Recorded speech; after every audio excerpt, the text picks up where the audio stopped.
If your Samsung Galaxy Book3 Ultra keeps showing a blue screen, this tutorial provides step-by-step solutions to fix Windows blue screen of death errors and restore your laptop to normal operation.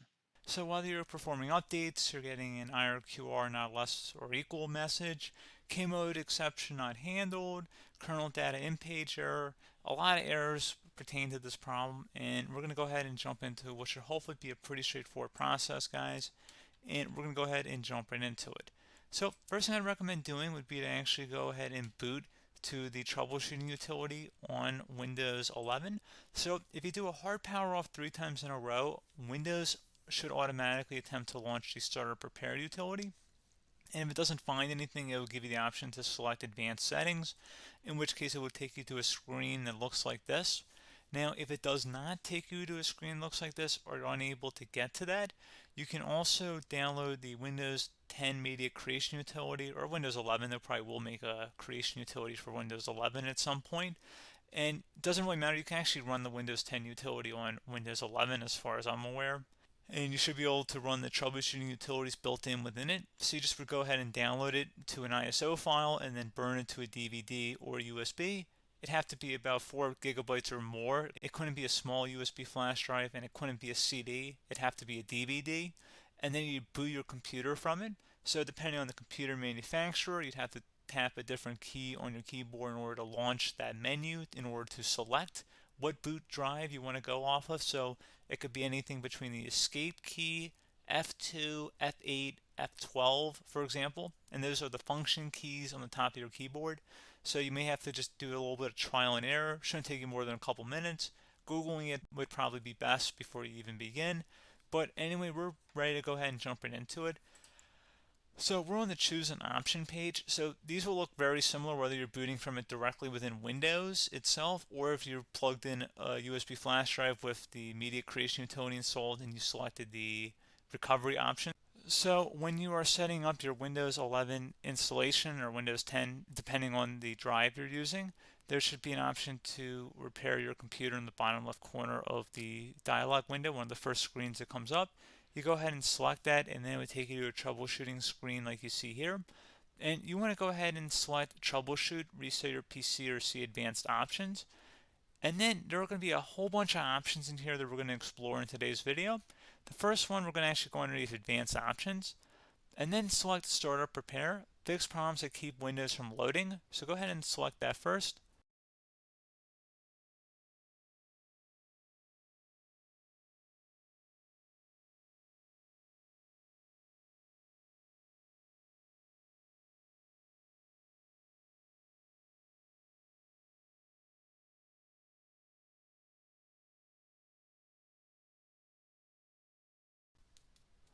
Okay, so you can see it could now repair our PC.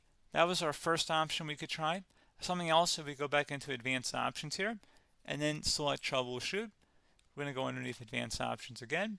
You can go ahead and actually access safe mode by selecting startup settings.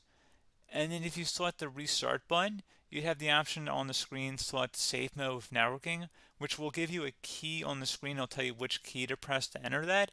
I believe it's the F7 key. It'll do that for you. I'm not going to go over that in today's tutorial because I don't really want to go into safe mode, but you're more than welcome to attempt that by going into here and then selecting restart.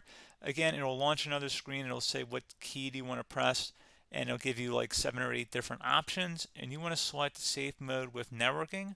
There's also an option for a command prompt too, but that's going to be something we're going to cover later in this video, and we don't even have to go through that in order to access it. So that's why I'm not going to really push for that, because unless you know exactly what's causing the problem, you probably don't need to go into safe mode. Unless you're trying to recover files, in which case then you definitely can go into safe mode, but we're trying to actually recover our computer here. So I hope that makes sense. Something else we can also try here as well would be to uninstall updates, remove recently installed quality or feature updates from Windows. So if you go ahead and select that, you can uninstall the latest quality updates, which generally is the more day-to-day updates.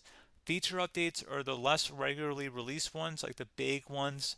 I would equate it to service packs in like Windows 7 and Windows Vista and Windows XP. So larger updates that occur once or twice a year at most. And the quality updates are more just a regular update. So probably obviously depend. It'll take longer if you're going to try and uninstall the latest feature update versus quality update, and maybe you don't need to go back that far. So just giving you guys a couple pointers with that. Something else you can also look at here, and we're going to jump into the command prompt in a little bit, but you can select System Restore, which will use a restore point recorded on your PC to restore Windows. And this is something I would highly recommend here, guys. So select Next. Assuming you have a restore point saved on your computer, you go ahead and select the most recently created one, and you'll select Next, and then you'll select the drive. You shouldn't actually have to select the drive. You can scan for affected programs, but we're going to keep it all default here, and then we're going to select Finish.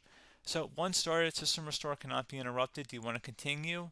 I think we're going to select yes. I don't think we have anything better to do on our computer right now, so just give it a moment here to initialize. It will take a couple minutes to run, obviously depending on how large your hard drive is and how much is saved on the System Restore point. So just give it a couple minutes here.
Okay, so you can see System Restore completed successfully.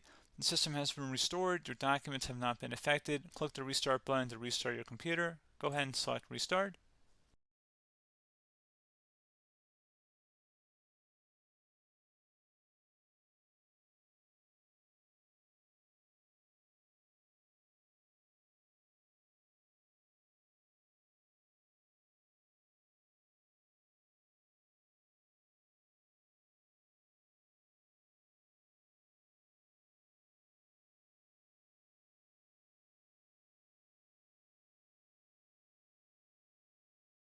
Okay, so you can see the system has been restored successfully.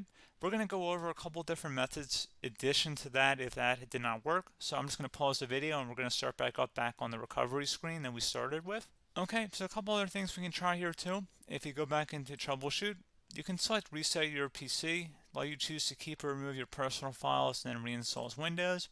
You can select to keep my files, which will remove apps and settings but keeps your personal files.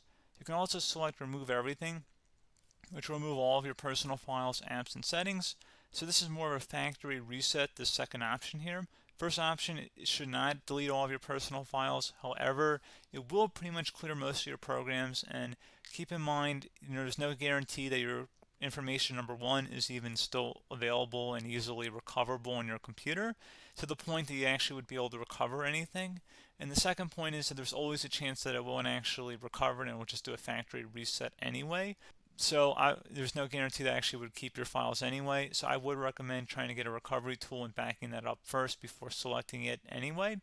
But again, those are a couple of different options. And then something else you can try here if you go back to the choose an option. Another option, if you go underneath choose an option and select troubleshoot, advanced options, And now select where it says Command Prompt. Okay, so the first thing we should do is type our main hard drive here. In most cases, it should be the C drive. So you just do a C colon and then hit enter on your keyboard. So once you're underneath the C drive, we're going to type in dir and then hit enter on your keyboard. It should have program files, users, and Windows all in there. That's how you know you're in the right directory.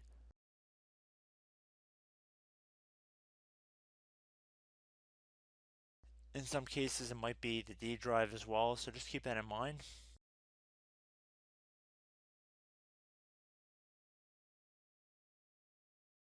Next thing we're going to do is type in cd space / Windows / system 32 / config,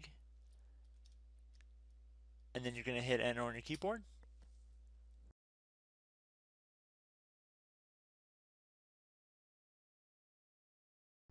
So now you're going to type md space backup. If you've seen other tutorials, it might also say to put down md backup. That's because the backup name is pretty common when you want to back something up. So you can name this whatever you want, doesn't have to be backup. So if you've already made a backup folder in the past, you could do backup 1, for example. So once you're done setting the name you want the backup to be called, hit enter on your keyboard again.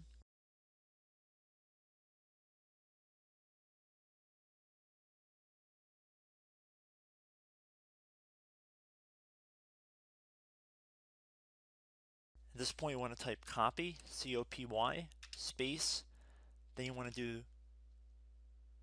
the star symbol above the 8 key, then do a period or a dot, whatever you want to call it, then another star sign, and then another space, and then type backup, and then hit enter on your keyboard.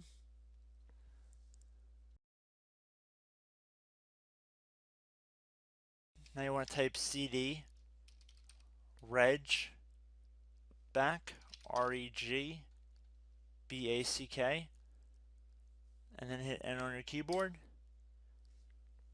So now that we are under the reg back, so now you want to type dir again, and then hit enter.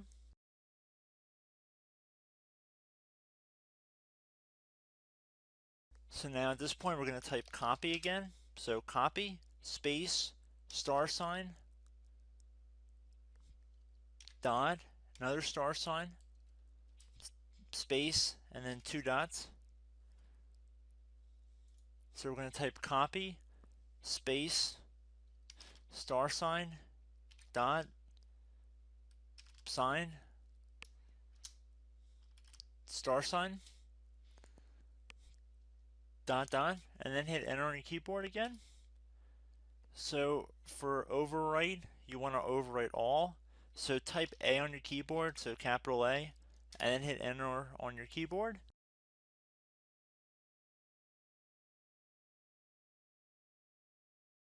So at this point, you should be good to go. You can close out of the command prompt window. And if you accidentally continue to Windows 10, you should be all set. So I hope one of these 3 or 4 different methods we went through in this tutorial helped you guys out. Again, I'm not sure if you guys heard me earlier, but try to go back into your safe mode if possible and uninstall any programs you know might be conflicting with the Windows startup if you can get into safe mode. So just keep that in mind. Something very simple like that could be blocking up everything.